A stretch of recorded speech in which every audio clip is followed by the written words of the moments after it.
సముద్ర గర్భంలో 10 నుంచి 20 మీటర్ల లోతులో పరిశుభ్రమైన ప్రదేశంలో వివిధ వర్ణాల్లో నెమలి పురి విప్పినట్లుగా కనిపించే ఆకారాలని అంతరించిపోతున్న జాతి జాబితాలో ఉన్న సీ ఫాన్స్ ప్రాణులతో పాటు వన్యప్రాణుల శరీర భాగాలను ఫోటో ఫ్రేములుగా తయారు చేసి లక్షలాది రూపాయలను విక్రయిస్తున్న వ్యక్తిని అటవీశాఖ అధికారులు అరెస్ట్ చేశారు.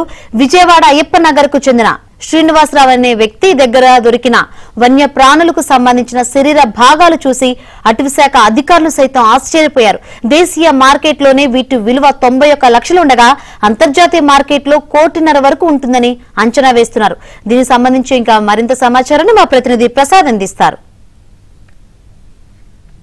ఎన్టీఆర్ జిల్లా అటవీశాఖ అధికారులు అరుదైన మత్స్య సంపదను అమ్ముకుంటున్న కీలకమైన వ్యక్తిని అరెస్ట్ చేశారు. ప్రధానంగా దాదాపు 1 కోటి రూపాయల విలువ చేసే ఈ వన్యప్రాణులకు సంబంధించిన వివిధ రకాల శరీర భాగాలు కూడా స్వాధీనం చేసుకున్నారు. దీంతో ప్రస్తుతం రాష్ట్ర వ్యాప్తంగా ఈ అంశం చర్చ నడుస్తోంది. ఈ కేసుకు సంబంధించి ఎటువంటి పురోగతి ఉండబోతుంది, అదేవిధంగా ఏ అంశాలు ఇప్పటివరకు తేలిని అనే అంశాలపై మాట్లాడేందుకు మనతో పాటు అటవీశాఖ అధికారులు కూడా ఉన్నారు. సార్ నమస్తే అండి. సార్ చెప్పండి, ఏంటంటే దేశంలోని తొలిసారిగా ఇంత భారీ ఎత్తున అరుదైన సముద్ర సంపద ఈరోజు స్వాధీనం చేసుకున్నారు.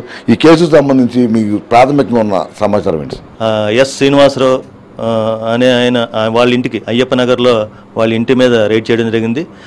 రైడ్ చేసిన తర్వాత అక్కడ ఏదైతే ఈ సీ ఫ్యాన్స్ అంటే మెరైన్ వైల్డ్ యానిమల్స్ ఏవైతే ఉన్నాయో అవన్నీ కూడా సీజ్ చేయడం జరిగింది. పార్క్యుపైన్ స్పైన్స్, తర్వాత జాకల్ టైల్స్, తర్వాత ఈ ఎలిఫెంట్ టైల్ వెంట్రుకతో చేసే బ్రాస్లెట్స్, తర్వాత జింక చర్మాలు, స్పాటెడ్ డీర్ స్కిన్స్, ఇవన్నీ కూడా వైల్డ్ లైఫ్ ప్రొటెక్షన్ యాక్ట్ ప్రకారము schedule 1, schedule 2 and other schedules కూడా కవర్ అయ్యి ఉన్నాయి.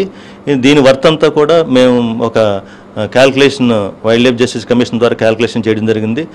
దాని ప్రకారం అయితే మొత్తం 91,25,000 రూపాయలు అసెస్ చేయడం జరిగింది.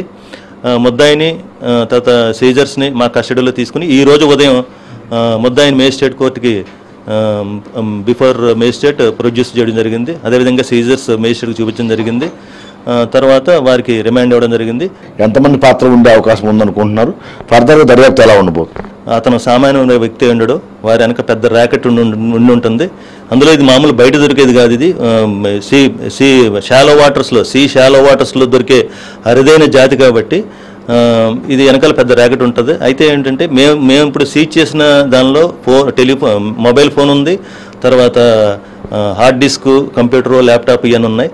అవన్నీ కూడా మేజిస్ట్రేట్ పర్మిషన్తో మేము అవన్నీ మళ్ళీ తీసుకుని దానిలో ఏమైనా ఇన్ఫర్మేషన్ అంతా డౌన్లోడ్ చేసుకుని ఆ ఇన్ఫర్మేషన్ అవసరమైతే వైల్డ్ లైఫ్ జస్టిస్ కమిషన్ వరకు కూడా పంపించి వారి ద్వారా ఇంకా ఫర్దర్ ఇన్వెస్టిగేషన్ జరిగి అసలు దీని వెనకాల ఎంతమంది ఉన్నారు, ఈ ర్యాకెటానికి ఎంతమంది ఉన్నారు, ఏమిటనేది మేము తెలుసుకోవడం జరుగుతుంది. ఫర్దర్ ఇన్వెస్టిగేషన్ ఎవరైతే తీస్తున్నారో సో వారి మీద ప్రత్యేక నిఘా పెట్టించి తర్వాత ఎంతమంది దీనిలో ఇన్వాల్వ్ అయి ఉన్నారు, ఎక్కడెక్కడ ఇవి ట్రేడ్ అవుతున్నాయి, సో వీటి వివరాలన్నింటినీ కూడా సేకరించి దీని మీద ప్రత్యేకమైన దర్యాప్తు జరిపించి ఎస్టాబ్లిష్ చేయాలని ఇప్పుడు డిపార్ట్మెంట్ మళ్ళీ చేస్తుంది. మాకు సహకారం అన్నీ అందించి ఈ రైడ్స్ కండక్ట్ చేయించి సక్సెస్ఫుల్గా దీన్ని వెలికి తీయడం జరిగింది. వాళ్ళ యొక్క భయాందోళనలు, సెంటిమెంట్స్ వీటన్నిటినీ క్యాచ్ చేసుకొని ఇతను ఇవన్నీ సేల్ చేస్తున్నారు. కానీ యాక్చువల్గా ఇవి సేల్ చేయడము, తర్వాత వీటిని పొజిషన్ అంటే కలిగి ఉండడము, తర్వాత వీటిని అమ్మడము, ఇవన్నీ కూడాను వన్యప్రాణి చట్టం కింద నేరము. సో అతను కూడా యూట్యూబ్ ద్వారా అతను దీన్ని మార్కెటింగ్ చేసుకుంటున్నాడు. యూట్యూబ్లో అతనే ఒక్కోసారి చెప్పాడు ఇవి సముద్ర గర్భంలో దొరుకుతాయి, సో వీటిని పట్టుకోవడం కూడా నేరం అన్నది అతను కూడా దానిలో చెప్పాడు. కానీ అతను వ్యాపారం అన్నది చేస్తున్నాడు. వీటిలో ఉన్న సమాచారాన్ని సేకరించి ఎక్కడెక్కడికి కాంటాక్ట్స్ ఉన్నాయి, ఇవి ఇతను ఎవరెవరికి అమ్మాడు వాళ్ళను కాంటాక్ట్ చేయడము, తర్వాత ఇతనికి సోర్స్ ఆఫ్ మెటీరియల్ ఎక్కడి నుంచి వచ్చింది, సో వీటన్నిటి మీద కూడా డీటెయిల్డ్ ఇన్వెస్టిగేషన్ అనేది చేస్తాము. ఈరోజు అటవీశాఖ అధికారులు స్వాధీనం చేసుకున్నాం విలువ 91 లక్షలు కేవలం ఇండియా మార్కెట్లో, ఇంటర్నేషనల్ మార్కెట్లో 1 కోటి రూపాయల పైన ఉంటుందని కూడా చెప్తున్నారు. ఇది దేశంలోనే ఇంత పెద్ద మొత్తంలో పట్టుకోవడం అటవీశాఖ అధికారులు కూడా రికార్డుగా భావిస్తున్నారు. అయితే ప్రస్తుతం కేవలం ఒక వ్యక్తి మాత్రమే అరెస్ట్ అయ్యాడు. అయితే దీనికి సంబంధించి పెద్ద ఎత్తున ముఠావడం ఉందని కూడా అధికారులు భావిస్తున్నారు. కోర్టు ఆదేశాలతో, కోర్టు పర్మిషన్తో మరింత లోతైన విచారణ చేసిన తర్వాత ఈ ముఠా రాకెట్ మొత్తాన్ని కూడా త్వరలోనే వెలికి తీస్తామని అటవీశాఖ అధికారులు ధీమాగా వ్యక్తం చేస్తున్నారు. ఎన్టీఆర్ జిల్లా పరిధిలో ఇది పెద్ద రికార్డు కూడా అధికారులు వివరణిస్తున్నారు. మరోసారి పూర్తిగా వివరాలు కూడా వెల్లడిస్తామని కూడా అధికారులు స్పష్టం చేస్తున్నారు. వీడియో నెక్స్ట్ వెంకటేశ్వర్లతో వరప్రసాద్, ఏబీ